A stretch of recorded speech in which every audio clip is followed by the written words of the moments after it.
après-midi, c'est de rejoindre la préfecture, mais avant, on a un petit crochet à faire sur la route.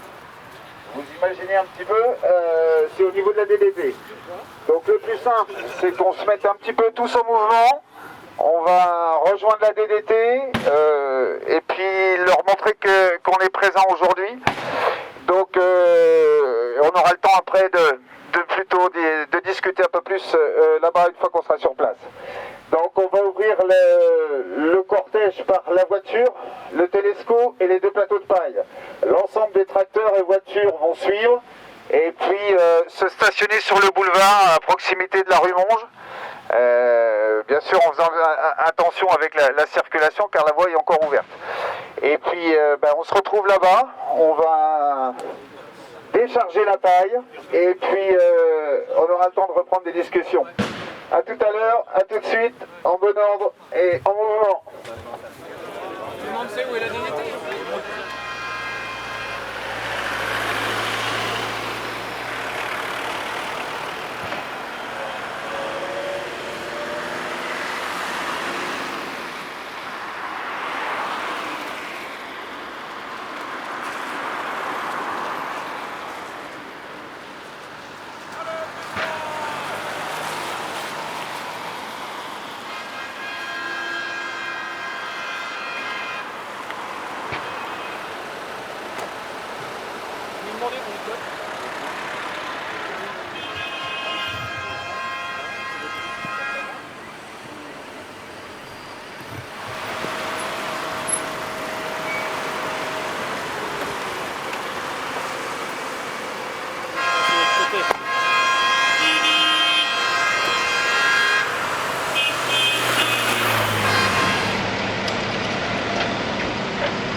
Comment il faut les mettre, par contre on va faire attention si jamais ça tombe pas de l'autre côté. Ouais, moi je veux que vous avez demandé.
Vous distribuez les drapeaux pour la journée?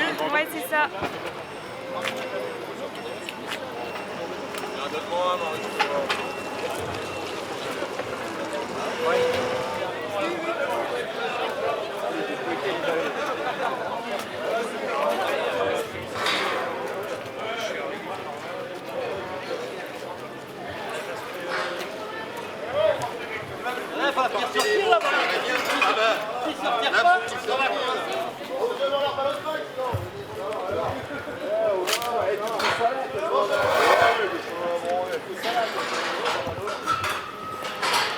Protéger la voiture. En plus, on est 5 à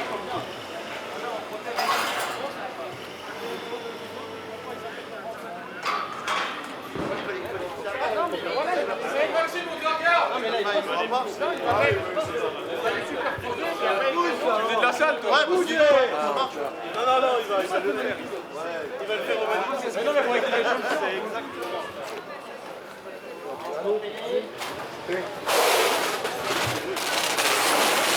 N'ayez pas peur, on n'est pas des délinquants.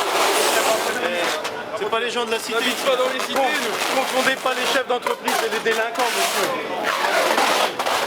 On casse pas ce qu'il y a.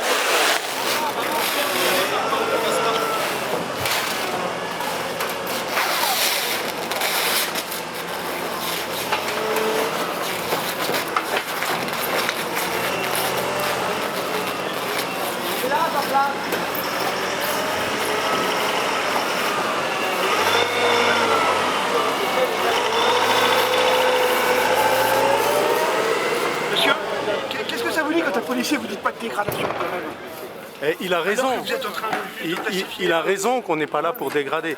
Seulement là, on ne dégrade pas du tout. On plastifie simplement le panneau DDT pour simplement montrer que nous ne sommes pas d'accord en ce moment avec la surtransposition des réglementations. Mais on ne détruit rien. Ah, quand on me fait la remarque, ça me vexe, oui, énormément. quelque part pour des délinquants. Voilà, on me prend pour un délinquant alors que je suis un chef d'entreprise. Tout à fait. C'est vexant, vous avez raison. C'est ça. Mais on n'abîme rien. Voilà. Merci. De rien. Et les c'est marrant pour moi.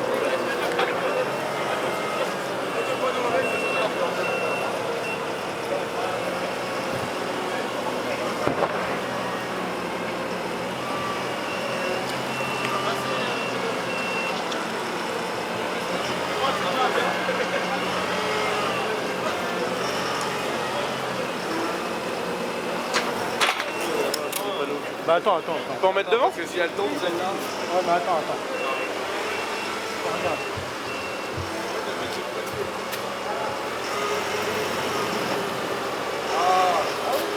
Voilà, c'est comme ça qu'il faut faire.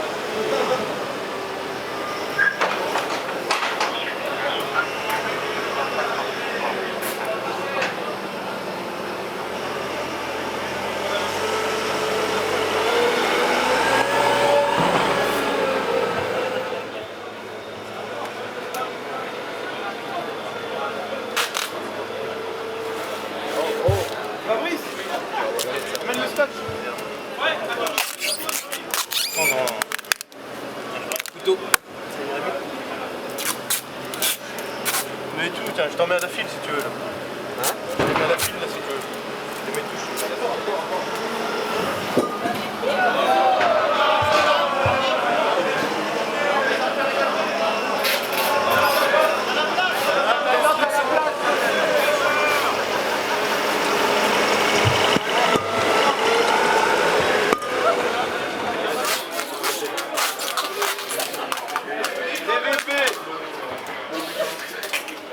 Non, c'est fini, j'arrive.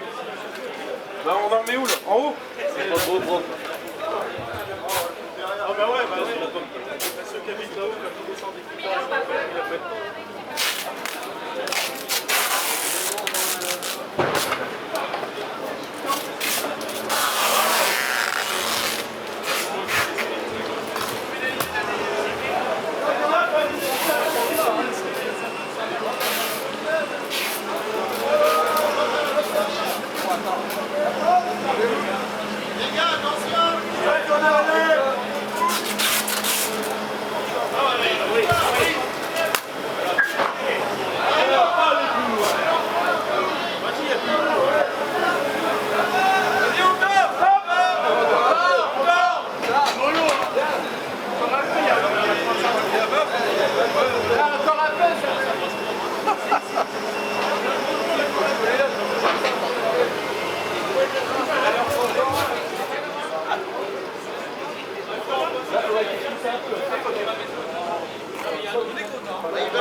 Écrit, rajoute pour un feutre et fait ça en feuille.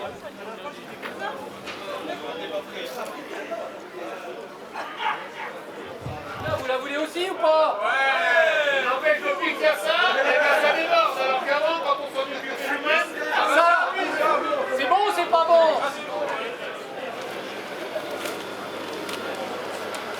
Eh, y'a tu le guides?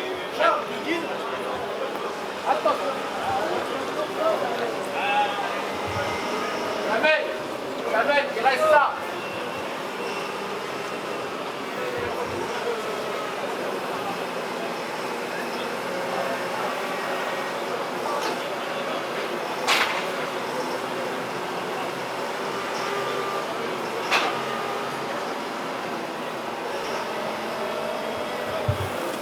Encore un peu, là.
mobilisés avec des actions diverses. La semaine dernière, donc, on était axé sur le Mercosur, qui était une urgence absolue, parce que c'est en train d'être signé. La volonté de l'Europe est de le signer, cet accord. Et bon, à travers tout ce qu'on a évoqué, pour nous, c'est impensable. Et cette action d'ampleur au niveau national a permis quand même de faire bouger quelques lignes. Pour rappel, aujourd'hui, l'ensemble des syndicats agricoles européens de tous les pays se sont clairement opposés à la signature de cet accord.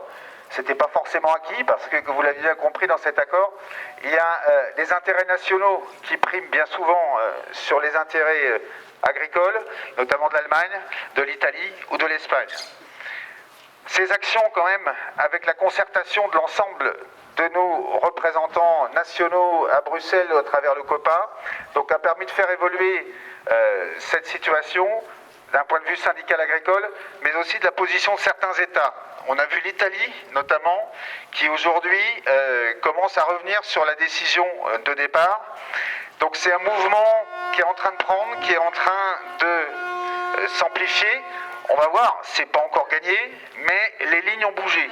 Donc c'est juste pour rappeler aussi que quand on a vraiment des choses à défendre et qu'on se mobilise, on peut arriver à faire bouger les lignes. Mais le Mercosur, c'était... donc puis on a eu aussi hier soir un vote au Parlement, un vote solennel, bon, qui n'a pas forcément, je dirais, de résultats en perspective, mais qui montre que l'ensemble de la France aujourd'hui est opposé à cet accord. Voilà, le message a été passé au monde politique, a été repris dans tous les médias, et je pense que l'ensemble de la population a compris aussi le sens de notre message, et ça c'était important. Le Mercosur, donc, c'était le fait déclencheur de nos actions, mais on est là pour venir chercher ce qu'on n'a pas eu l'an dernier, principalement à cause de la dissolution. Et c'est la phase 2 qui est enclenchée aujourd'hui au niveau national, donc sur les 3 jours, mardi, mercredi, jeudi, pour nous c'est aujourd'hui, sur l'impact des normes sur nos productions. Donc Damien, je vais te donner la parole.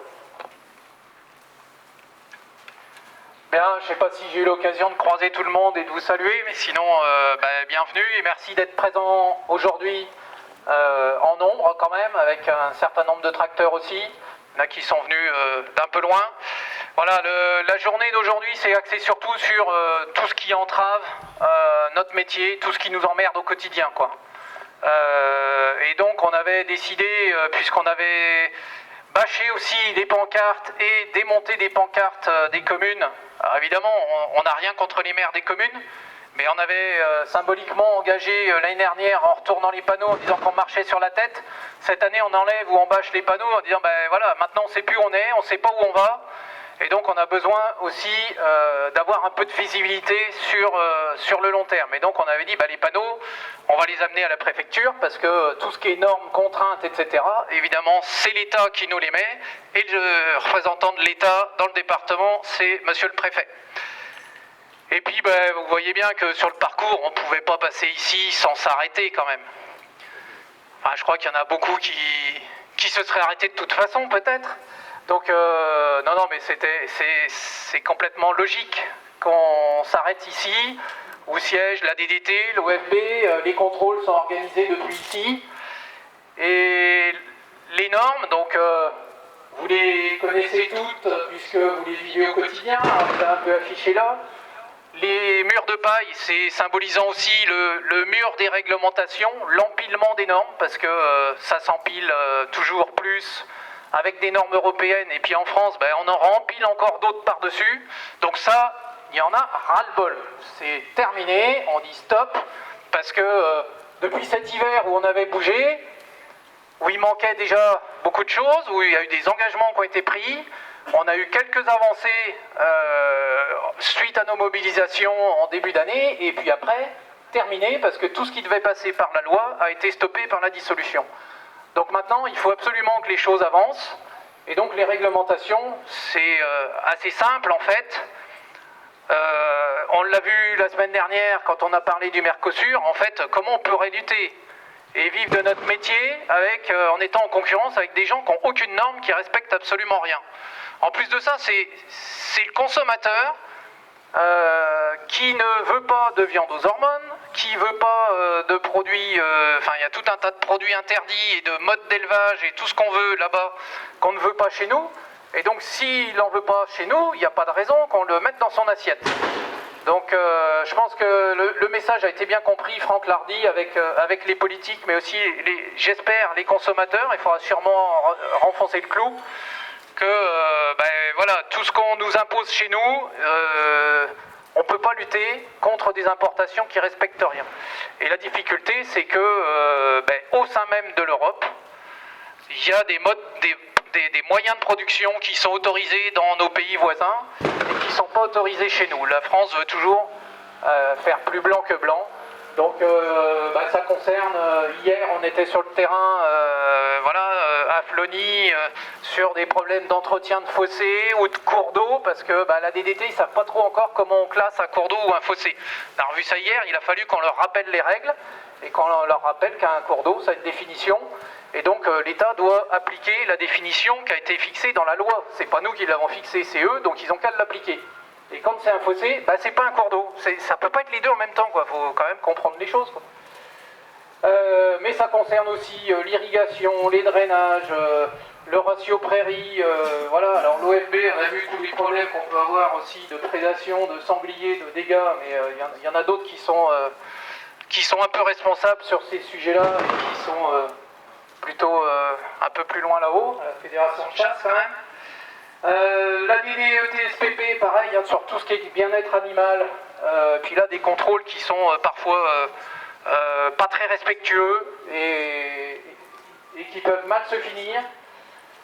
Tout ce qui concerne les phytos, éco-phytos, le CSP qu'on a réussi quand même cet hiver à supprimer, mais on a toujours des ADMT, des DVP à respecter, le satellite évidemment au-dessus de notre tête qui surveille tout ce qu'on fait. Bon, à un moment donné, si on veut vivre de notre métier, il faut qu'on puisse être compétitif, et si on nous met des boulets aux pieds en permanence, on ne pourra jamais être compétitif. Donc c'est pour ça qu'on est là aujourd'hui, c'est pour dire stop. Et l'objectif, les enjeux principaux, à la presse, il faut raccrocher là. Les enjeux principaux, moi je suis heureux de voir aussi qu'ici il y a beaucoup de jeunes et les jeunes agriculteurs s'engagent bien dans toutes ces mobilisations. C'est que tout le monde sait maintenant, moitié des agriculteurs vont partir en retraite dans les 10 ans qui viennent. Donc si on veut conserver des exploitations familiales à taille humaine, ce qu'on connaît aujourd'hui, même si on sait bien qu'il y a un peu d'évolution, il faudrait qu'il y ait des jeunes qui aient envie de s'installer, quoi. Et dans les conditions actuelles, on ne donne pas envie aux jeunes de s'installer. C'est ça qui est malheureux. Donc, si vous écoutez dans le bâtiment qui est derrière, allégez les normes, allégez les contraintes, faites des contrôles, parce que de toute façon, on est obligé d'avoir des contrôles, mais qui cherchent pas à nous piéger systématiquement dans le petit détail, parce que forcément, vu le nombre de normes qu'on a à respecter, s'ils cherchent, ils vont trouver quelque chose, c'est obligatoire. Par contre, est-ce qu'on a bien compris à peu près les réglementations, est-ce qu'on fait les choses correctement, on n'est quand même pas complètement idiot non plus, et donc on gère nos fermes aussi en bon père de famille, et pour que ça puisse durer, qu'on puisse les transmettre justement aux jeunes. Donc voilà, c'était ça le message qu'on voulait faire passer aujourd'hui et qu'on va aller porter ensuite à la préfecture. Voilà, je vous remercie. Damien Braillotel, je suis le président de la FDSOA de Lyon. Alors, monsieur Braillotel, pourquoi une action devant la DDT? On va peut-être rappeler aux gens qu'est-ce que c'est la DDT et qu'est-ce que cet organisme impose aux agriculteurs. La DDT, c'est la direction départementale des territoires, c'est-à-dire c'est l'ancienne direction départementale de l'agriculture, et donc c'est eux qui sont chargés de faire appliquer la politique agricole et donc toutes les réglementations françaises qui vont souvent bien au-delà des réglementations européennes. Donc la DDT a je suppose des contrôleurs qui viennent dans vos exploitations, qui viennent contrôler que vous respectez les normes. C'est comme ça que ça se passe? Oui, c'est pas que la DDT, en fait, c'est toute l'organisation agricole. Voilà, la DDT est chargée d'organiser voilà, tout ce qui est réglementaire et administratif et d'organiser les contrôles aussi, oui. Et donc vous dites aujourd'hui, mais comme l'hiver dernier, trop de normes, trop de réglementations, trop de pression administrative sur les agriculteurs. C'est ça aujourd'hui encore ce mot d'ordre? Oui, c'est ça, c'est-à-dire que à force de... En France, vous savez, on est un pays où on légifère en permanence et donc on empile des règles, mais on n'en supprime jamais. La difficulté, c'est que nous, notre métier, c'est de produire de l'alimentation. Et on passe bientôt plus de temps au bureau qu'à faire notre métier de base, qui est d'élever nos animaux ou de cultiver nos champs et de produire voilà, des céréales, des fruits, des légumes, etc. Donc il y a un moment où on dit stop parce que c'est trop, et surtout, c'est que quand on est les seuls à avoir des normes très exigeantes et que le reste du monde a des normes beaucoup plus basses, y compris en Europe, je crois. Y compris en Europe, le problème c'est qu'on n'est plus compétitif du tout.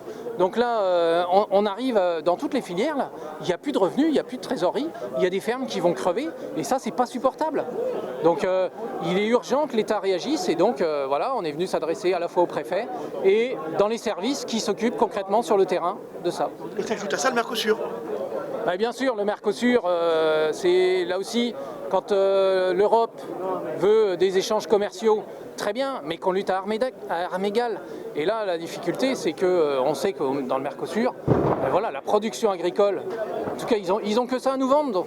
Nous, on va leur vendre des voitures, des services, etc. La production agricole dans ces pays-là est faite sans respect des normes, notamment sanitaires, qu'on vous impose ici. C'est-à-dire qu'on utilise des hormones, on utilise des produits totalement interdits en Europe, et on va faire venir aux consommateurs des produits qui ont été produits comme cela.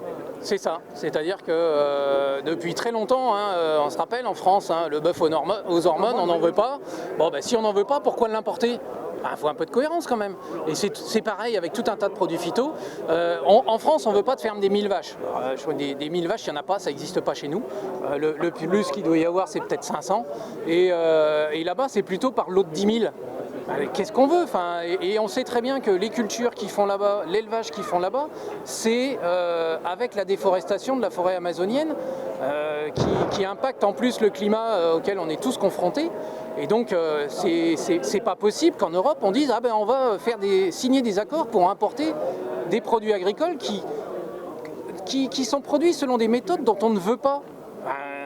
Non, qu'on ne peut pas comprendre. En tant qu'agriculteur, le bon sens paysan fait qu'on ne peut pas comprendre ce genre de choses et qu'on le refuse du coup et on se bat contre ça. L'Europe dit, des commissaires européens disent, mais on contrôlera, il y aura des contrôles sanitaires. Enfin, j'imagine que sur les dizaines de milliers de containers qui vont arriver, il ne sera pas possible de tout contrôler.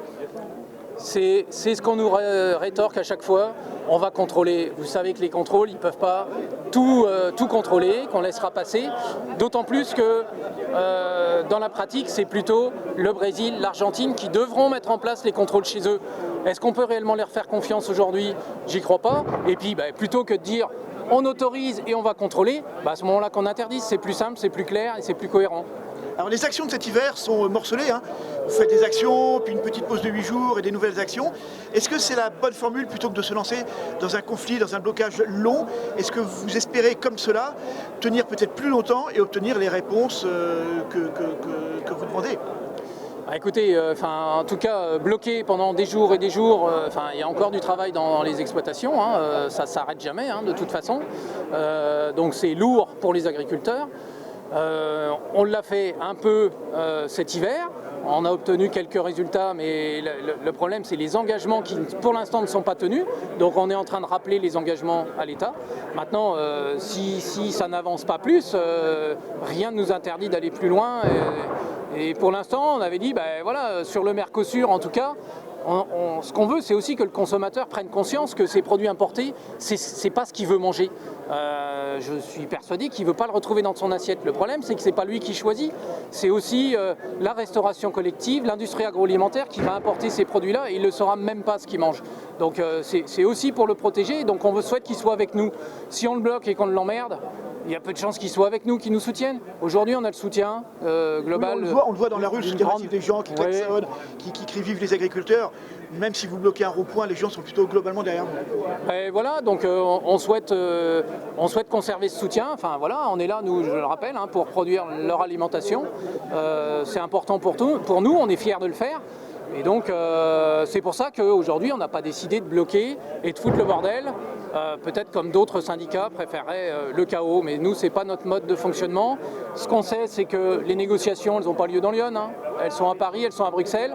Par contre, c'est tous les départements qui bougent en même temps. Le Mercosur, lundi dernier, on était 87 départements à le faire en même temps. Donc voilà, ça pèse un peu aussi au niveau national. Et c'est notre réseau, notre organisation, notre force de frappe qui fait que voilà, aujourd'hui on est là. Et s'il y a besoin d'aller plus loin, ben, on sera groupé et on pourra frapper plus fort si c'est nécessaire. Alors toute dernière question, le gouvernement a quand même des difficultés en ce moment. On parle d'une motion de censure au Parlement sur le budget. Et le gouvernement de Michel Barnier pourrait sauter d'ici quelques jours. C'est-à-dire qu'on devrait refaire un gouvernement avec le temps que ça a pris, avec un nouveau ministre de l'Agriculture. Ce serait un problème pour vous? Ça remettrait tout à zéro de recommencer avec une nouvelle administration, avec un nouveau ministre? C'est exactement ça. Ça referait exactement comme la dissolution, avec des difficultés. C'est à reconstituer un nouveau gouvernement. On a vu que ça prend des mois. Ensuite, le nouveau gouvernement, il lui faut des mois aussi pour se mettre au travail et puis comprendre les dossiers et commencer à faire des propositions. Nous, ça suffit. Enfin, là, les fermes, il y en a qui vont crever avant ça. Hein. Donc nous, ce qu'on a besoin, c'est que les choses soient actées très rapidement, tout de suite. Et effectivement, un changement de gouvernement là, ce serait catastrophique par rapport à toutes les mesures qu'on a reproposées au nouveau gouvernement. Le projet de loi d'orientation agricole, il doit être présenté au Sénat très prochainement et être validé au mois de janvier. Le projet de loi de finances, c'est en ce moment. Donc nous, on a des mesures aussi qui sont bénéfiques pour les agriculteurs dans ce projet de loi de finances. Si on ne les adopte pas là, on va les adopter quand? Donc nous, il y a urgence pour les agriculteurs. Voilà, à la fois sur la simplification, mais aussi là, sur les revenus, sur la trésorerie. C'est très important, et notamment pour les jeunes qui ont des emprunts lourds et qui vont être pris à la gorge. Et si le gouvernement saute, vous avez déjà des consignes syndicales pour peut-être, je ne sais pas, mettre une pause au mouvement? Quoi qu'il en coûte, vous continuez? Chaque chose en son temps. Pour l'instant, nous, on se bat sur nos revendications. Je pense que notre combat, il est juste. C'est aussi pour ça qu'on est suivi par la population. Et donc on défend nos positions. On veut produire une alimentation saine, durable, qui corresponde aux attentes du consommateur. Voilà, et c'est aujourd'hui tout ce qui compte, en gagnant notre vie, en étant reconnu, voilà, sans être montré du doigt par certains en permanence comme étant des pollueurs ou source de toutes les difficultés qu'on peut avoir. Donc non, on est aussi des citoyens comme tout le monde, on vit dans notre environnement, pour le coup on vit nous dans le milieu où on travaille, dans le milieu où on vit, on veut transmettre à nos enfants, donc évidemment on ne veut pas faire n'importe quoi, et donc l'agriculture c'est quelque chose de long terme, on veut que ça dure et que ça dure encore longtemps.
sacré port des pêches maintenant. Non, normalement, On est d'accord, le Manitou, on est là, donc on voit les villes, direction là, pour la photo, c'est ça? On les met là-bas, Oui, non, mais pour la photo, dans le sens des lits de notre sens. Voilà, ok, on est d'accord. On les met à l'endroit ou à l'envers, il n'y a pas de lecture. Voilà, la préfecture, il y en a qu'on a pris. On les met à l'endroit ou à l'envers. à Vallon, en haut alors. À Vallon là-bas. On marche sur la tête. Voilà. Et ben Bruno, et ben ça sera entre Sens et Auxerre, on va dire. D'accord? D'accord avec vous pour les contraintes, les normes et tout ça, l'administration. Mais je pense que les éleveurs et les maraîchers ont vraiment à se plaindre que les gros salariés, pas du tout. Ouais, non mais à la louche. Hein. Gilles Évêque. Tiens, Ça dépend de la personne que vous mettez. Tu peux la remonter. Ouais, aussi. tiens, ici là, t'es bien là Franck. Allez, Gilles Évêque au cerf ici. Allez hop.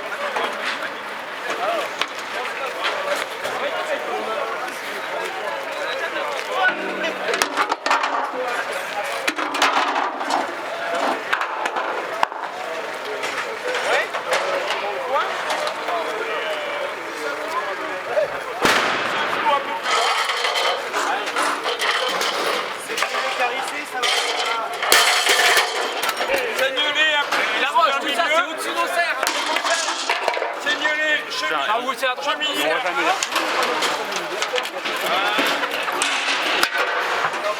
Non mais mettez-les tous ensemble, on va par là, puis voilà.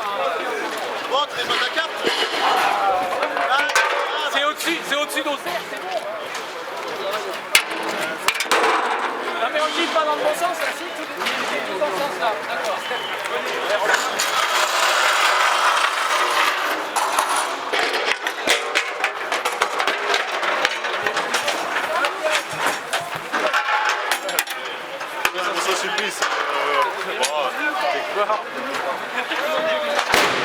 Le Saint Graal.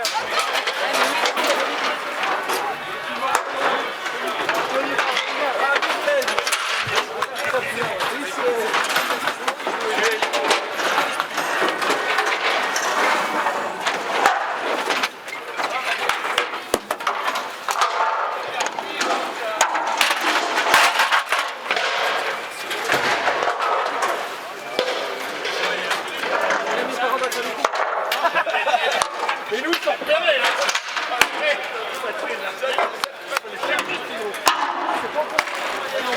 Ah, parce qu'il faut qu'on les rende.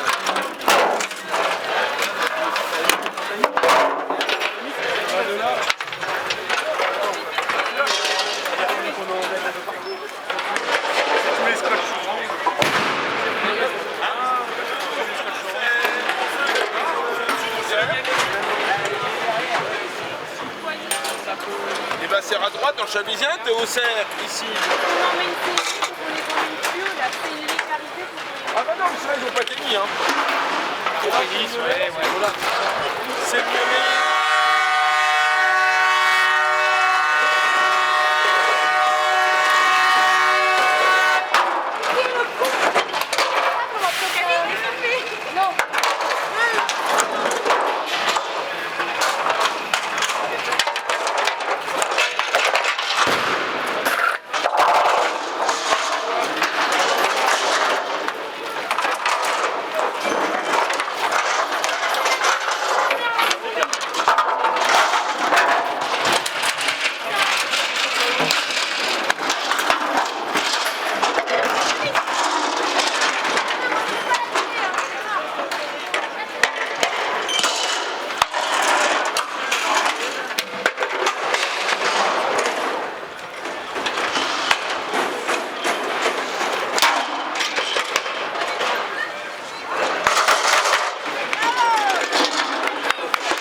Attention.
Ça, je le sors dans les exploitations. Ouais, mais bon. Voilà. Est-ce que vous voulez bien mettre en armor pour être visible? Préfet dans l'armor. Non, pas préfet, mis en valeur. Ah oui, mis en valeur. Vous faites du MMA, monsieur le préfet?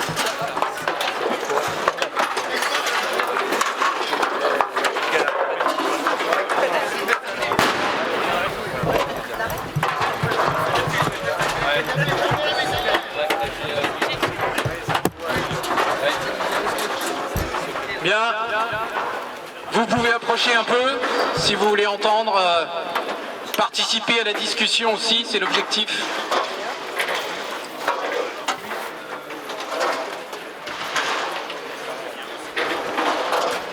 Voilà, donc merci Monsieur le Préfet de venir à la rencontre des agriculteurs de Lyon. Vous avez devant vous des jeunes agriculteurs, des adhérents de la FDSEA de Lyon et puis certainement aussi des agriculteurs qui en ont marre également, qui ne sont pas forcément tous syndiqués et qui sont venus aujourd'hui pour exprimer essentiellement leur ras-le-bol général des normes. C'est un peu ce qu'on est allé dire aussi devant la DDT tout à l'heure. Ce qui n'était pas forcément prévu initialement, mais bon, voilà. Symboliquement, on a monté un mur, le mur des réglementations. C'est mieux, oui. Mais, enfin, c'est mieux. Non, c'est pas mieux du tout. Le mur des réglementations, des normes, des surtranspositions franco-françaises. Tout ce qui entrave notre compétitivité et qui fait que on n'a pas suffisamment de revenus sur nos exploitations. Voilà, et vous le savez, on l'a déjà exprimé suffisamment souvent et notamment lors de nos actions de cet hiver. Le revenu des agriculteurs est essentiel si on veut continuer à avoir une agriculture familiale dans notre pays. Si on veut pouvoir installer des jeunes et si on veut pouvoir continuer à produire pour nourrir les Français, nourrir notre population et pas être dépendant d'importations qui ne respectent absolument rien, qui ne respectent pas nos normes, justement. Alors nos normes, symboliquement, on les a affichées aussi. Vous avez un mur de normes devant la préfecture. Évidemment, l'administration, c'est elle qui nous fixe toutes ces normes. Toutes ces règles qui concernent les installations classées, les directives nitrates, les cours d'eau, la PAC, les zones de non-traitement, tout ce qui concerne les produits phytosanitaires. Voilà. Et chez nous, on a toujours des normes qui sont supérieures à celles de l'Europe et celles de l'Europe qui sont supérieures à tout le reste du monde. Donc on a exprimé déjà la semaine dernière avec notre refus du Mercosur, des accords de libre-échange qui ne sont pas du tout équilibrés, qui ne respectent rien du tout. Voilà, donc on a voulu venir l'exprimer ici. On vous a amené aussi beaucoup de pancartes des villages de Lyon. Alors, on n'a rien contre les maires du département, c'est pas ça l'interprétation, c'est simplement que l'année dernière, symboliquement, on les avait retournés en disant on marche sur la tête, enfin en tout cas l'État marche sur la tête, pas les paysans. Les paysans aimeraient bien avoir un peu plus de bon sens. Et puis, suite à nos actions, des engagements ont été pris, enfin annoncés par le Premier ministre.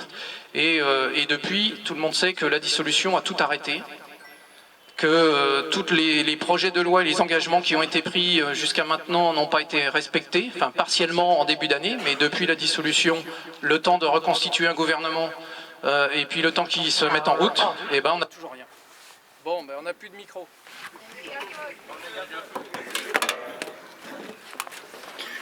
On va... Il marche celui-là? Oui, on va le faire à l'ancienne, ça fait plus manif. Donc, oui, on a donc trop attendu maintenant la mise en place d'un nouveau gouvernement. Alors, en espérant que malgré tout, il va durer quand même le temps de prendre les décisions et de légiférer, en tout cas sur tous les engagements qui ont pu être pris. Il y a des éléments dans le projet de loi de finances qui doivent être retenus en fin d'année.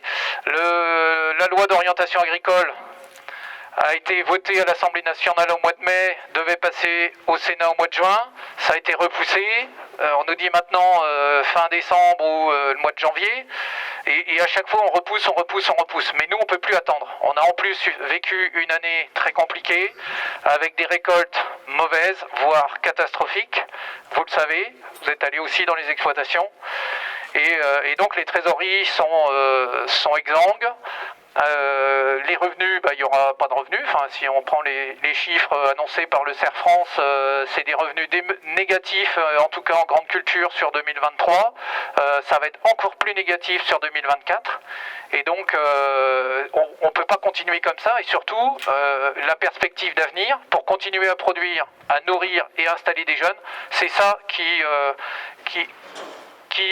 peut démoraliser aujourd'hui et qui fait qu'on va perdre des exploitations, ce qui n'est pas acceptable du tout. Donc, on sait que les caisses de l'État sont vides. On attend malgré tout un certain nombre d'aides, et il y a des choses qui ont été annoncées là aussi, notamment concernant les problèmes sanitaires, la MHE, la FCO, avec des indemnisations, il va falloir y aller. des accompagnements à la trésorerie. Je sais que à la demande de FEDEGIA, on a demandé des exonérations de taxes foncières à laquelle vous nous avez appuyé et qu'on a obtenu partiellement. Voilà, mais il y a tout un tas de choses. Par contre, sur toutes les réglementations, ça ne coûtera rien à l'État.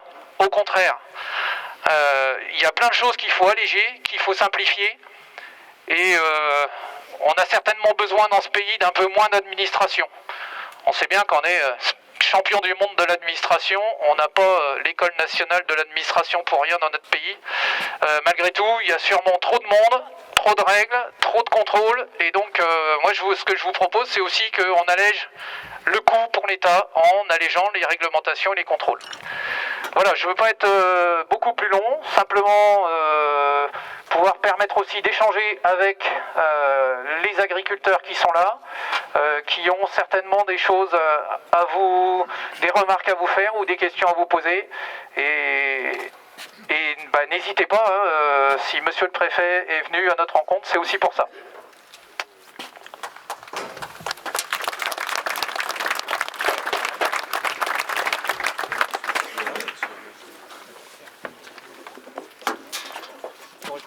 Ah oui. Et puis on passe la parole ensuite. Vous pouvez vous appuyer sur le côté. Voilà. Oui. Ah, très bien. Très bien.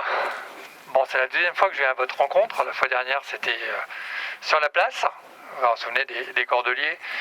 Non, ce que je veux dire, c'est que par rapport à vos observations et par rapport à vos revendications que vous venez de nous dire et de rappeler, je pense que peut-être rappeler certains points, et puis après, encore une fois, si je suis là, c'est pour discuter comme la fois dernière. Ça me dérange d'autant moins que je vais régulièrement sur vos exploitations. Quand je dis régulièrement, c'est régulièrement. Et toute exploitation, quelle que soit, que ce soit les céréaliers, les éleveurs, les apiculteurs, les viticulteurs. Donc là-dessus, je suis assez à l'aise et à chaque fois, lorsque je vous rencontre, là je vous vois pas parce que c'est un peu la pénombre, mais j'en ai rencontré certains que j'ai été voir. À chaque fois, les revendications, elles sont à la fois claires des uns et des autres, partagées par l'ensemble de la profession, et à certaines je souscris totalement. C'est d'ailleurs pour ça que sur certains points nous faisons remonter, mais nous agissons. Vous avez cité la taxe foncière non bâtie. Il faut savoir qu'en tout cas dans Lyon, il y a eu un forcing qui a été fait pour faire le maximum. Ce que j'ai obtenu, ça n'a pas été facile, mais il me semblait que c'était mérité au vu de la situation de la culture dans Lyon, qui participe tout simplement du dynamisme, parce qu'on se dit département rural, certes, mais à un moment donné, il faut que la ruralité, et vous l'avez dit en d'autres termes, mais il faut que la ruralité, elle paie en tout cas pour ceux qui y vivent et qui la font vivre. Et là-dessus, vous pouvez être assuré de mon total soutien, d'abord au niveau local pour des actions très concrètes. D'ailleurs, je l'ai fait à plusieurs reprises, mais également pour des remontées au niveau national que je ne maîtrise pas forcément, mais en tout cas, c'est dit et redit. Vous avez évoqué le Mercosur, la position de l'État, elle est très claire. C'est vrai qu'elle a été rappelée récemment par un vote à l'Assemblée nationale qui reste symbolique, mais qui reste quand même important, notamment par rapport à nos partenaires européens, et vous le voyez, c'est en train de bouger au niveau européen. Il y a eu récemment des propos du ministre de l'Agriculture italien qui laissent penser que l'Italie ira dans le camp de la France, et c'est en train de bouger. Et ça bouge tout simplement parce que la profession agricole, en France, mais également ailleurs, bouge également. Donc c'est un point positif.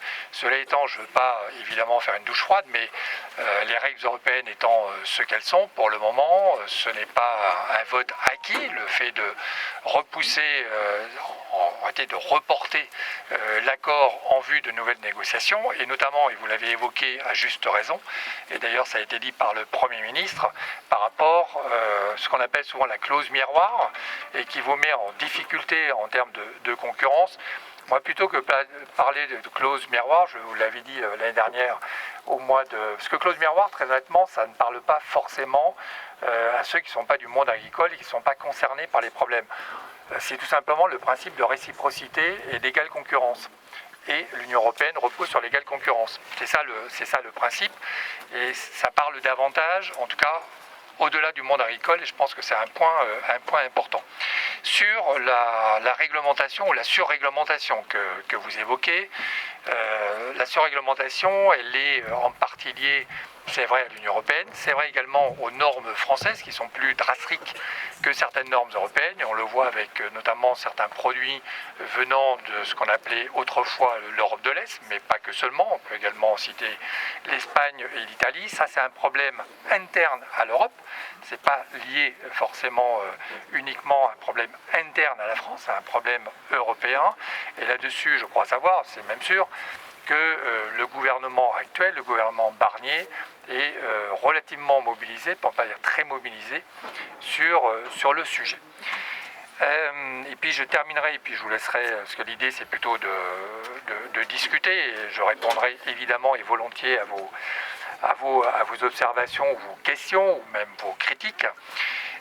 Je crois que par rapport à ce que vous disiez, Monsieur le Président, quand vous parlez de surréglementation, donc j'ai bien vu le mur, c'est vrai. Alors je vois Loulou, je vois l'ANSES, je vois l'OFB. Il y a à la fois la surréglementation et il y a à la fois l'esprit dans lequel on fait respecter la surréglementation. À mon niveau, en tant que préfet, la surréglementation n'est pas de mon niveau. Ça ne veut pas dire qu'on n'alerte pas, ça ne veut pas dire qu'on ne sensibilise pas nos autorités sur le sujet, mais en tant que préfet, ce qui m'importe aussi, c'est que la réglementation ou la surréglementation ne soit pas l'objet, j'allais dire, d'un contrôle à la fois sourcilleux, c'est-à-dire en fait qu'il ne soit pas fait dans l'esprit du respect des agriculteurs, au sens très générique du terme, et qu'on tienne compte du contexte dans lequel s'opèrent notamment les contrôles du respect de cette réglementation. J'ai passé des consignes, et vous le savez, puisque ça s'applique, des consignes très strictes sur le sujet, à savoir que si, et d'ailleurs vous n'êtes pas contre les contrôles, parce que c'est aussi une condition de l'assurance de la qualité de ce que vous produisez, mais il y a les conditions et l'esprit dans lequel il doit se faire. Alors, il y a eu des avancées, vous le savez, puisque maintenant il y a un contrôle unique, même s'il reste encore des points à préciser, parce que contrôle unique, ça peut dire multiples contrôles dans un seul mouvement. Donc il y a des choses à préciser de ce point de vue-là. Mais ça veut dire, et ça je l'ai fait passer, parce que c'est les retours que j'ai de votre part sur un sujet dont on parle peu. Enfin, moi en tout cas j'en parle, vous le savez, parce que la journée de l'agriculture, enfin c'était les JA du mois d'août, hein, c'est ça.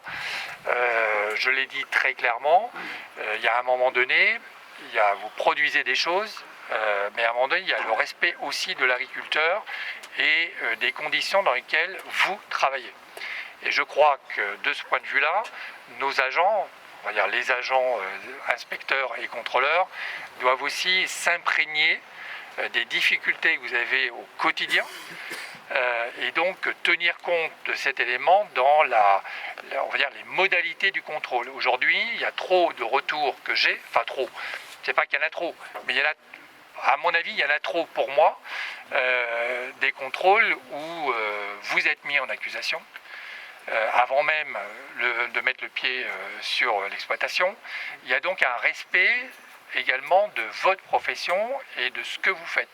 C'est-à-dire que l'idée, c'est pas d'être accusatoire avant d'aller chez vous, c'est tout simplement objectivement contrôler, mais dans le respect de l'agriculteur. Je prends l'exemple classique, puisque ça m'a souvent été dit, et d'ailleurs j'ai passé des instructions très strictes là-dessus, c'est lorsque vous êtes en moisson, c'est de venir évidemment le jour où vous êtes en train de travailler.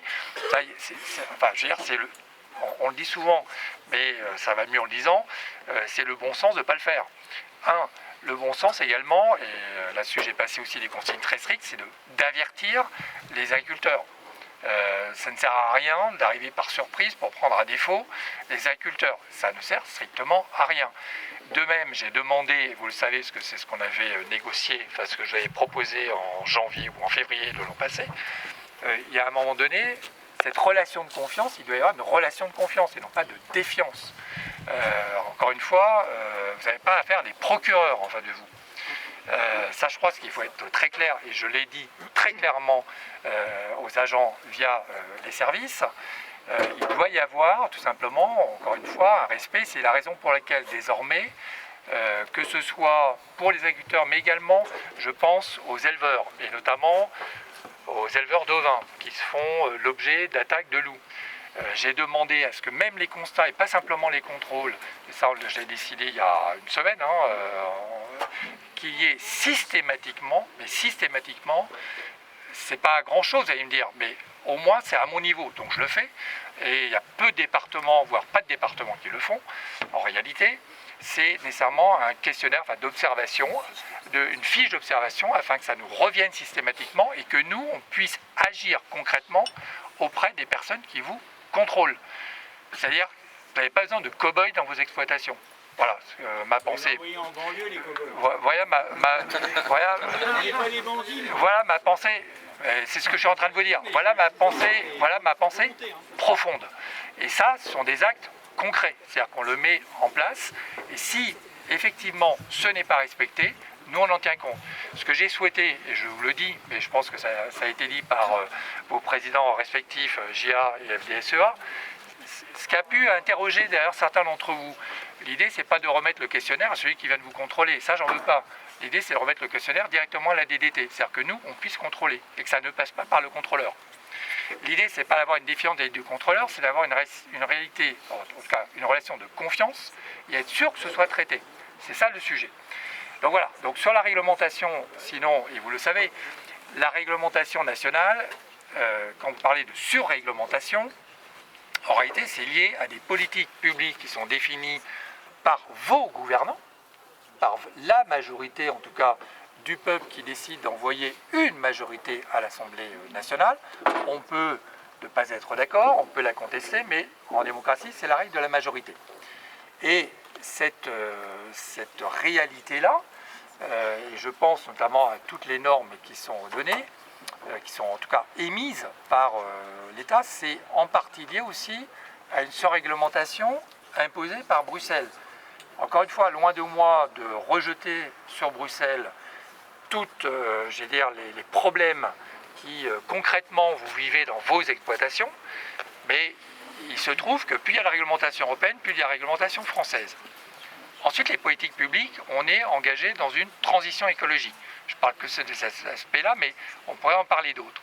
Ce qui a conduit les autorités nationales à surréglementer, et c'est vrai que sur un certain nombre de produits, en tout cas de ce que vous produisez, vous vous trouvez dans une situation en réalité de non-concurrence véritable, c'est-à-dire que vous ne pouvez pas concurrencer des agriculteurs polonais ou de l'Europe de l'Est à armes égales, parce qu'en réalité, vous êtes conduit à non seulement dépenser plus, à des normes qui soient plus respectueuses de l'environnement, ce qui n'est pas le cas, je parle au sein de l'Union européenne, je ne parle même pas au-delà de l'Union européenne, au sein de l'Union européenne. Déjà c'est le problème de régler au sein de l'Union européenne. Premier point. Et le second point, ensuite, après, c'est sur les accords internationaux. Donc ça, c'est un autre sujet. Donc voilà, en tout cas, sachez que nous, moi en particulier, mais nous, l'État, en tout cas ici dans Lyon, on est parfaitement conscient et au soutien de vos revendications. On les fait remonter, je les fais remonter régulièrement, à titre de droit, c'est-à-dire en fait à mes ministres. Il y en a plusieurs, notamment l'agriculture, mais pas que l'agriculture ou la ruralité.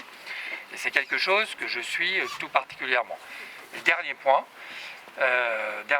sur le sujet, je crois que, alors, je sais que le président Baraco, on a eu des discussions, et je le dis souvent, je le répète très simplement et très humblement, l'urgence aujourd'hui, c'est de sauver vos exploitations et de vivre. Quand je dis vivre, c'est avoir un revenu minimal. De vivre simplement du travail que vous réalisez. Mais je crois que dans le même temps, il est de la responsabilité de l'État de dire, même si ça ne fait pas toujours plaisir, mais je le dis quand même, et devant vous pour que les choses soient bien claires, mais j'ai déjà dit par ailleurs, donc ça ne me dérange pas de le redire, et à un moment donné, il faut aussi que collectivement, pas seulement l'État, mais collectivement, parce que c'est vous qui pouvez apporter aussi les réponses, c'est vous qui faites la terre et qui est les exploitations, c'est pas l'État, nous on n'est pas exploitants agricoles, il faut absolument, même si c'est contraint et même si ça ne fait pas plaisir, il faut absolument réfléchir au modèle de demain. Et pour une raison très simple. Non, mais attendez. Je termine et vous pourrez poser votre question et faire vos observations. Ce que je veux dire par là, c'est que quand vous dites on fait que ça, en fait vous faites que ça par rapport. Est-ce que vous pouvez me laisser simplement terminer et vous pourrez prendre la parole ensuite, ça ne me dérange absolument pas. Vous réagissez parce qu'on vous contraint à réagir en permanence, parce qu'il y a de nouvelles normes, parce qu'il y a de nouvelles exigences, parce qu'il y a... Voilà, donc vous avez une réaction en permanence. Et ça, c'est lié à l'instabilité des législations, à la fois européennes, si on prend la PAC, et à la fois nationales, par rapport aux normes environnementales. Donc en permanence, vous êtes soumis à des changements normatifs, qui d'ailleurs vous met en situation de difficulté lorsqu'il y a des contrôles. Parce que parfois, tout simplement, vous n'avez pas vu où c'est trop complexe. Là, c'est un problème de complexité aussi administrative, on va l'appeler comme ça, pour faire simple. Et donc, du coup, vous avez du mal à suivre, ou en tout cas, vous suivez contraint et forcé. Ça, c'est la réalité. Mon propos n'est pas celui-là, parce que celui-là, j'en suis parfaitement conscient. Mon propos, c'est de dire, on est aussi malheureusement, dans une période de transition écologique, qu'on le veuille ou qu'on ne le veuille pas. Et je pense que vous, agriculteurs, et je l'ai déjà dit, donc je vous le redis très clairement, vous êtes des acteurs majeurs de cette transition. Et quand je dis acteurs majeurs, qu'est-ce que ça veut dire? Ça veut dire, en tout cas, moi en tant que préfet, ce que j'attends, et je l'ai dit à vos représentants syndicaux, et depuis que je suis là, moi, mon intérêt, c'est de travailler avec vous, mais également de me nourrir de vos observations. C'est pas, moi, j'ai pas la science infuse, je suis pas agriculteur, et c'est vous qui êtes, j'allais dire, en clair, sur le terrain, dans l'exploitation. C'est pas moi. Moi, je viens vous voir, je prends conscience des choses, mais c'est pas moi qui travaille au quotidien. Et c'est pas moi qui vis les difficultés que vous vivez au quotidien. Et ça, c'est important parce que, en tant que représentant de l'État, moi, j'ai besoin de me nourrir de vos observations, de nourrir de vos propositions et suggestions, évidemment par rapport à aujourd'hui, mais j'allais dire aujourd'hui, on s'en occupe, puisque de toute façon, on ne peut pas faire autrement. Mais par rapport à demain, le modèle de demain, et je sais que ce n'est pas facile pour vous d'y penser, parce que ce n'est pas simple, vous êtes dans l'urgence du quotidien, vous l'avez dit, et vous avez parfaitement raison, finalement, c'est à la fin du mois, qu'est-ce que j'ai pour vivre ? Comment je pérennise et comment je vis de mon exploitation, voire même comment je la transmets. Et là, et ce que je pense, moi, et en tout cas je le pense très sincèrement, c'est que vous êtes des acteurs majeurs, évidemment pour l'agriculture en soi, pour ce qu'on appelle la souveraineté alimentaire. Très bien, c'est un terme, aujourd'hui tout est souveraineté. Souveraineté énergétique, souveraineté alimentaire, bref, tout est souveraineté, c'est très bien. Mais au-delà de ça, c'est quoi l'agriculture dans 20 ans? C'est quoi la question de la transmission? C'est quoi la question de la succession? C'est quoi la question des jeunes qui viennent dans l'agriculture? La formation. Là, je crois qu'il y a des vrais enjeux et vous êtes des acteurs de cela. Ça, c'est possible que si on a du revenu. La transition, je pense que tout le monde est d'accord. Mais si on n'a pas de revenus, si on n'a pas de marge de manœuvre, la priorité, c'est d'avoir un minimum de revenus, de vivre. Et la transition, excusez-moi, mais ça vient après, quoi. Eh bien, vous avez raison. Mais vous avez, je suis tout à fait d'accord. Les jeunes, il y a des centaines de jeunes qui veulent s'installer. Il y a des centaines de jeunes qui veulent s'installer. Mais je suis d'accord avec vous. C'est bien pour ça que je dis, et j'ai été très clair, j'ai dit que la question première, c'était aujourd'hui votre revenu. Donc ça, je ne le conteste pas. Je dis simplement qu'à un moment donné, il faut aussi, moi en tant que représentant de l'État, c'est ma responsabilité aussi de travailler avec vous, ou vous plutôt de travailler avec moi, c'est plutôt dans ce sens-là, afin de trouver, j'allais dire, en tout cas de solutionner ou d'interroger comment ça va devenir. Ça, c'est important, parce que sinon, on est toujours dans la réaction. Et la réaction, c'est la réaction par rapport à Bruxelles, donc les changements de législation, les directives, les règlements, les normes, environnementales, les normes économiques, les bouleversements économiques qui sont en train de se préparer, qui se préparent et que l'on vit et que vous vivez en réalité au quotidien. Donc je pense qu'il ne faut pas déconnecter. L'urgence, c'est l'aujourd'hui. Ça, on est bien d'accord, c'est le revenu. Si vous n'avez pas de revenu, vous ne pouvez pas en vivre. Et donc, la question de la culture, là, on est d'accord, elle est malheureusement réglée négativement. Ça, on est d'accord. Et ce n'est pas parce que il n'y a pas, c'est pas parce qu'on met l'accent, et c'est normal, sur cette urgence immédiate de vivre, tout simplement, de votre travail, en réalité, qu'on ne doit pas réfléchir aussi à l'après. Et ça, je pense que ça doit être un double mouvement. Ce que je pense, moi, c'est que, en tout cas, en tant que préfet, moi, je suis vraiment à votre soutien sur... on est à votre soutien. D'ailleurs, le Premier ministre l'a dit, hein, il l'a dit même encore hier soir. Hier soir, il a très clairement posé le sujet de savoir que si le gouvernement devait tomber sur une motion de censure, et ça a été la seule profession qu'il a expressément visée, c'est quid, effectivement, des mesures qui ont été prévues dans le projet de loi de finances pour 2025 pour les agriculteurs. Ça, c'est concret. Ça, c'est un vrai sujet. Donc, toutes les mesures que l'État a dans ses projets de loi, c'est quand même suite aussi à nos manifestations de cet hiver et aux 120 propositions qu'FNSEA-JA a fait. Donc le travail de proposition, nous on est dans cette démarche-là. Mais tant mieux, et tant mieux que ce soit... Mais précisément, tant mieux que c'est été... Mais ça avance pas assez vite. Aujourd'hui, c'est ce qu'on dit aussi. Hein. Alors le problème, c'est que ça avance pas assez vite. Je vous donne la parole, mais il ne faut pas me la donner, Président. Je la reprends, là. Oui, je la reprends. Mais d'abord, l'État, c'est une institution qui est relativement lourde, parce que la question de vos normes, c'est en fait derrière votre métier d'agriculteur, c'est celui de chef d'entreprise en réalité, et parce qu'on ne vous voit pas forcément comme des chefs d'entreprise. Mais vous êtes des chefs d'entreprise. Oui, j'ai dit, on ne vous voit pas. D'accord ? Donc, mais en fait, vous êtes des chefs d'entreprise. La population ne vous voit pas comme des chefs d'entreprise. Ah, mais c'est important parce que la population, elle vote. Donc, oui, mais c'est relativement important. On ne voit pas l'agriculteur comme étant, en plus de la question de produits qu'il fabrique, qu'il produit, on vous voit moins en tant que chef d'entreprise, avec tous les problèmes liés au chef d'entreprise, à l'entrepreneuriat en réalité, qui viennent que s'ajouter aux problèmes que vous avez sur le produit en même temps que vous fabriquez. Donc voilà, je pense que là, de ce point de vue-là, il y a des efforts à faire, en tout cas, moi j'en suis absolument conscient. Et donc, en tout cas, sachez que par rapport aux éléments que vous avez dit, globalement, je suis assez en accord avec vous, pas forcément sur tout, mais ça, c'est pas le sujet, mais aussi vous voir comme, moi je vous vois également comme des éléments de revitalisation de la ruralité, parce qu'un sujet qui n'est pas évoqué, et je vous le dis parce que je le dis à vos représentants syndicaux, donc autant que je vous le dise, au moins comme ça tout le monde sera au courant, on ne vous voit pas comme des éléments actifs de la ruralité, notamment j'entends en termes d'aménagement du territoire. C'est quoi une France sans agriculteurs? Je ne parle pas du problème de la souveraineté alimentaire, je parle concrètement, c'est quoi une France sans agriculteurs, sans personne, sans tout simplement d'humains qui travaillent la terre. Non, mais aujourd'hui on parle du ruissellement, des dérèglements climatiques, des catastrophes, très bien. Et vous êtes une profession qui participez de ça. Je crois qu'il faut le voir aussi globalement, en tout cas c'est comme ça que je le vois, et c'est comme ça que je défends votre profession. Voilà, bon, je m'arrête là parce que le président va se dire que je pense. Et pour l'instant, c'est à vous. Hein. Je pense que vous avez sûrement des réactions. Et allez-y, hein. C'est le moment. On étouffe. Ça fait un... Pas grand, mais je m'appelle.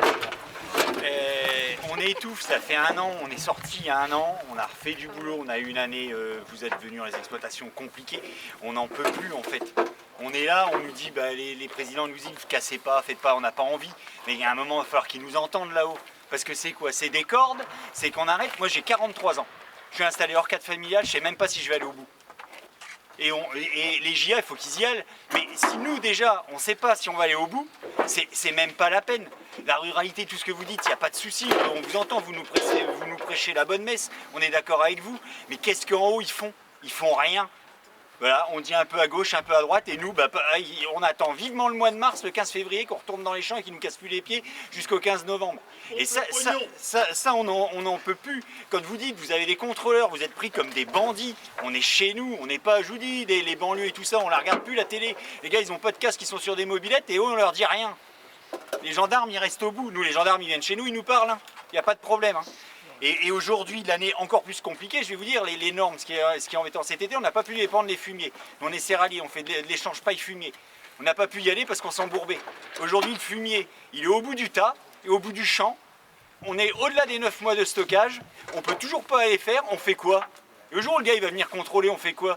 Moi, un peu énervé, je vais lui dire, si tu viens, tu vas avoir un coup de 12 et vous avez porté plainte contre moi. Je sais parce qu'il y en a eu quelques-unes de déposer des plaintes. On est à bout. C'est pas grave. Ou alors on l'attendra avec merci Macron au bout de la corde. Et je suis pas le seul. Hein. Moi, ça fait 1 an que je suis sous antidépresseur. Et ça, c'est pas grave. C'est Monsanto tous les matins et 1 litre de rata le soir. Ça va bien. Mais le jour où ça va péter, après on dira à mon enterrement ou à celui d'un autre. Et puis on dira, bah ouais, on l'a pas aidé. Mais on en a rien à foutre. J'entends ce que...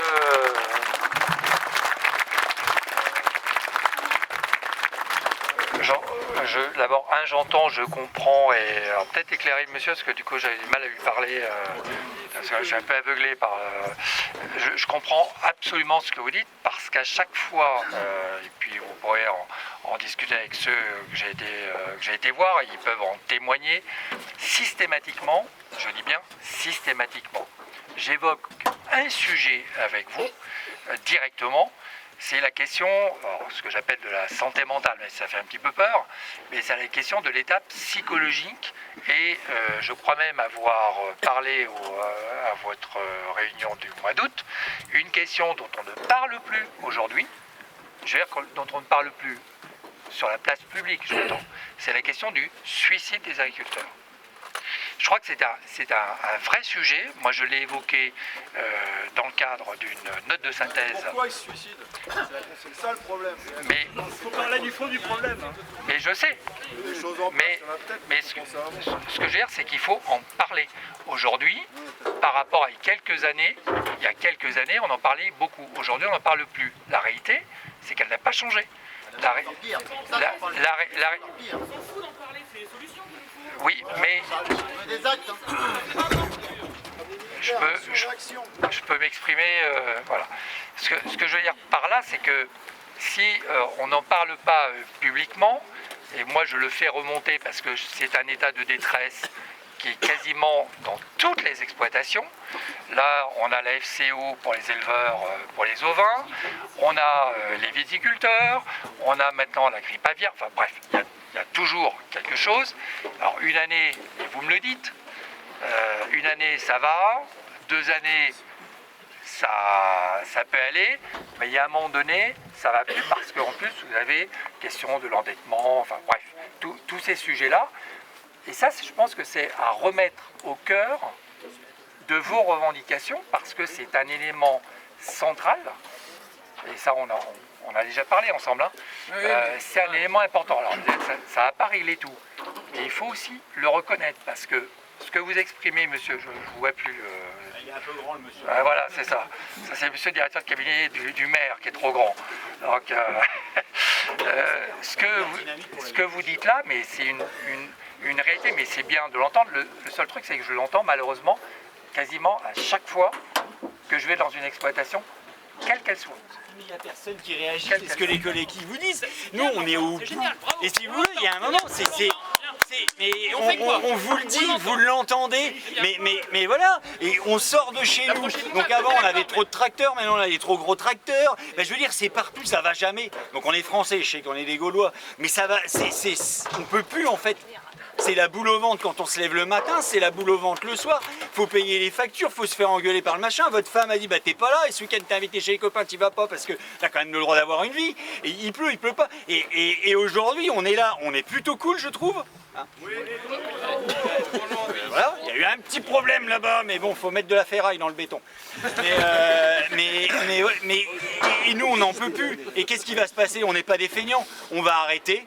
Il y aura des gars qui vont reprendre, hein, qui vont venir, qui feront comme eux ils veulent et on va arrêter, puis on ira bosser ailleurs. Et puis ceux qui bossent ailleurs, eux ils iront au chômage et puis on paiera pour eux. Voilà. Enfin bref. On n'est pas là pour s'amuser non plus. Ben non, mais... Et c'est du temps qu'on prend sur nos exploitations. On n'a pas de réponse, personne. Tout le monde vous dit, amenez-nous des réponses. Les propositions, on les fait. La Fédé, on les fait. Il y a les GIA, je veux dire. On n'a rien. Si, après, dès qu'on va avoir quelque chose, on va avoir une bande d'anti-tout et puis eux, on va les écouter. Et eux, ils sont tous en retraite et ils ont tous le temps de passer du temps pour avoir des doléances et nous emmerder dans nos projets. Vous avez combien de projets de poulaillers ou de bâtiments d'engraissement de veaux qui sont sur la touche? Parce qu'il y a 4 cons qui veulent pas, parce que eux ils mangent ils mangent pas ou bien-être animal. Moi j'ai jamais vu de gars taper des bestioles. Hein. Le pire c'est qu'ils mangent quand même du poulet, mais ils le veulent pas à côté de chez eux, c'est tout. Hein. Donc monsieur le préfet, enfin voilà, que vous entendiez la détresse du monde agricole, on sait que voilà, vous êtes à notre écoute. Là, ce qu'on vient vous dire aujourd'hui aussi, c'est que on a besoin de solutions, quoi. Hein. J'ai entendu là-bas dans le fond, il faut... Je viens d'apprendre que du coup il y a une fiche contrôle pour renseigner le contrôleur. Donc là on nous parle de simplification administrative et maintenant contrôle le contrôleur. Là il y a un moment, enfin, soit j'ai rien compris, soit il y a quand même quelque chose qui... Je vous interromps, c'est pas l'idée. On parle de simplification administrative, c'est qu'on vous remet une fiche, vous êtes libre ou pas de la redonner. Mais c'est pas contrôler le contrôleur, c'est tout simplement s'assurer que les personnes qui viennent dans vos exploitations qui vous appartiennent respectent au minimum l'exploitant. Et du coup on monte une fiche pour que vous puissiez voir si le contrôleur a bien fait son travail. Donc, en tout cas, que vous... C'est... Non, on le fait pas pour occuper des gens. Non, qu'on soit bien clair. D'abord, c'est très simple, c'est une fiche, c'est à peine 5 minutes. C'est très simple, mais il y en a marre de vos fiches très simples qu'on doit remplir, c'est du troc sur le boulot. Monsieur, mais il y a un moment, mais vous êtes complètement déconnecté du système, c'est pas possible. Pourtant, on ne peut pas venir. Nous, on a la ras-le-bol des cow-boys qui viennent, ce que j'ai entendu, hein, les cow-boys qui viennent dans nos exploitations. Et à un moment donné, il faut aussi que ça nous remonte directement parce que nous, on a aussi une action vis-à-vis d'eux. Et le minimum que je considère, après, chacun voit les choses comme elles sont, mais à partir du moment où vous avez une personne extérieure qui vient sur une exploitation privée, ce qui est votre exploitation, qui est votre outil de travail, est-ce que... C'est insupportable. C'est insupportable, mais vous ne serez pas obligé de la remplir.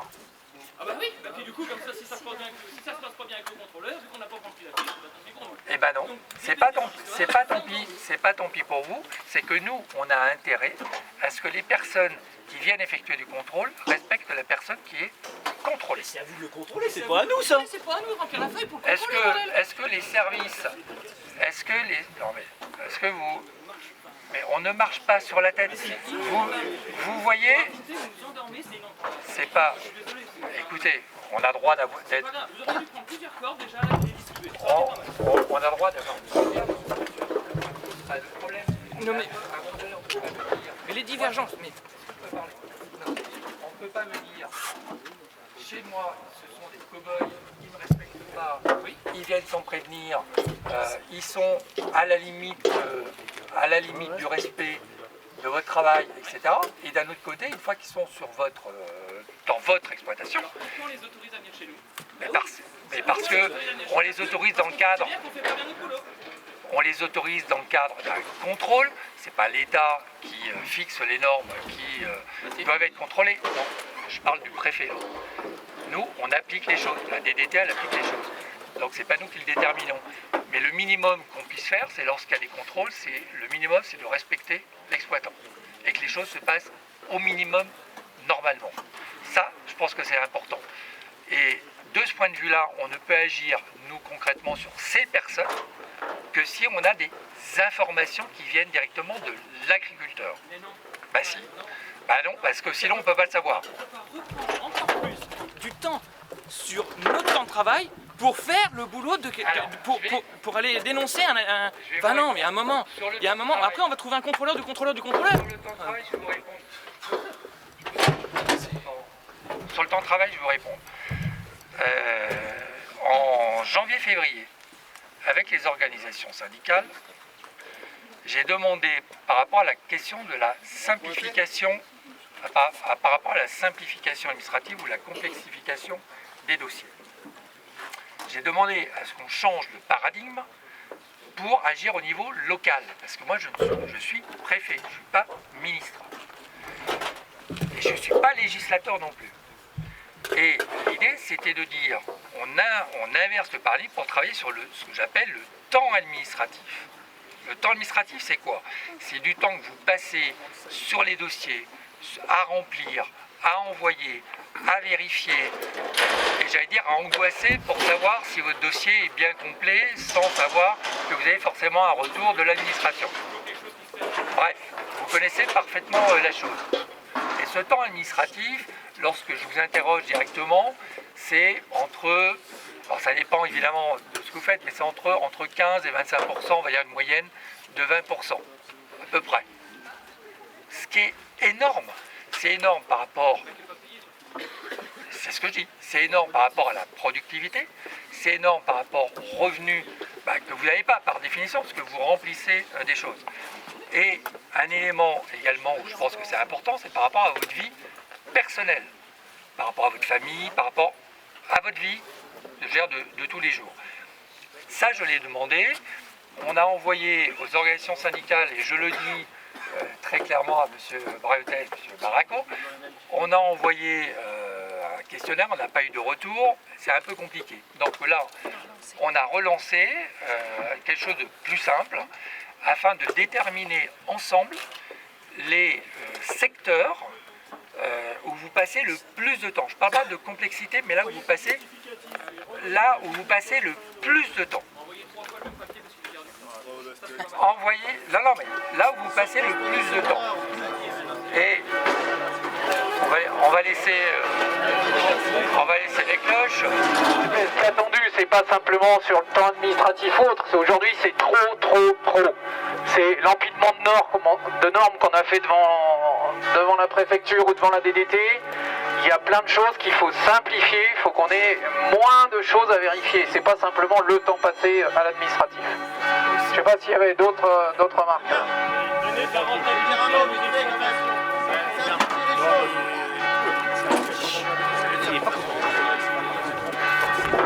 Monsieur le préfet, j'entends votre discours. C'est une belle histoire que vous nous racontez. Ah non, ce sont des actions. Ah non, c'est l'histoire de notre métier en fait, mais vous ne connaissez pas du tout. Et ce que je veux vous dire tout simplement, au niveau de la réglementation, et vous parlez du temps administratif, on va dire c'est la moitié de la semaine, à peu près. Parce que toutes les réglementations se croisent, et à un moment donné, si on ne remet pas du bon sens paysan, si on n'arrête pas d'être régulé par des dates, où on sait que tel jour j'ai le droit de passer à la ligne, tel jour j'ai pas le droit, comme l'a dit Samuel tout à l'heure par rapport au tas de fumier, ça veut dire, la hauteur du tas de fumier, imaginons il fait 2,60 m, c'est immangeable, ça y est, catastrophique. Et là, toute l'écologie, tout va mal. Faut arrêter quoi, à un moment donné, laissez le bon sens paysan, vous voulez une vie rurale, vous voulez une transition écologique, les agriculteurs le feront très bien, et on le fera pour nous, et on le fera pour nos enfants, comme nos parents ont pu nous le donner. Donc à un moment donné, la simplicité, c'est moins de normes, ça coûte rien à l'État, ça coûte rien aux consommateurs, par contre ça coûte tout aux paysans. Voilà.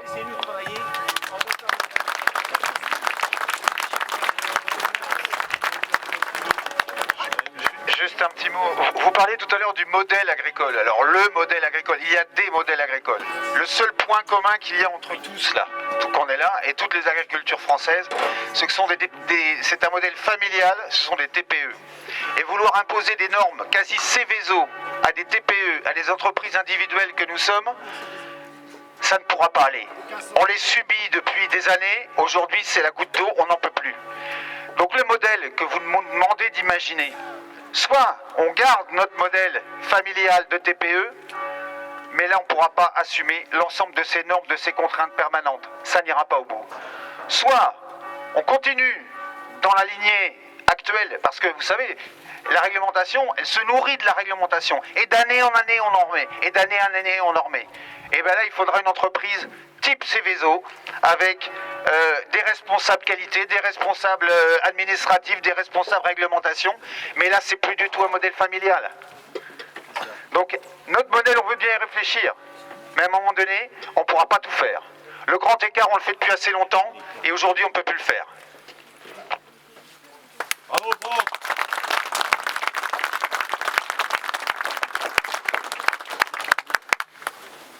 D'autres interventions? Sinon, vu l'heure... Prochain coup, on viendra sans prévenir. 3 000 milliards de dettes pour payer les fonctionnaires qui nous font chier.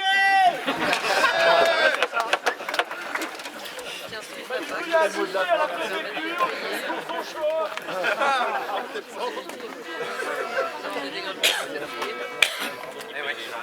Les fonctionnaires sont encore des fonctionnaires qui On va peut-être clore.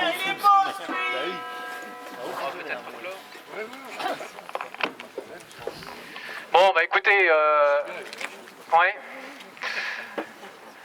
Vous n'avez pas forcément eu les réponses à vos questions. Mais bon, on était venu aussi, monsieur le préfet, vous exprimer voilà, le mécontentement, le ras-le-bol général, qu'on a l'habitude de vous dire, mais voilà, au moins vous l'avez en direct et je pense que c'est beaucoup plus pédagogique comme ça. Il y avait des enfants là, il y en a qui sont encore là. Si vous voulez aller détruire le mur des réglementations qui est là-bas, vous gênez pas, allez-y, défoulez-vous.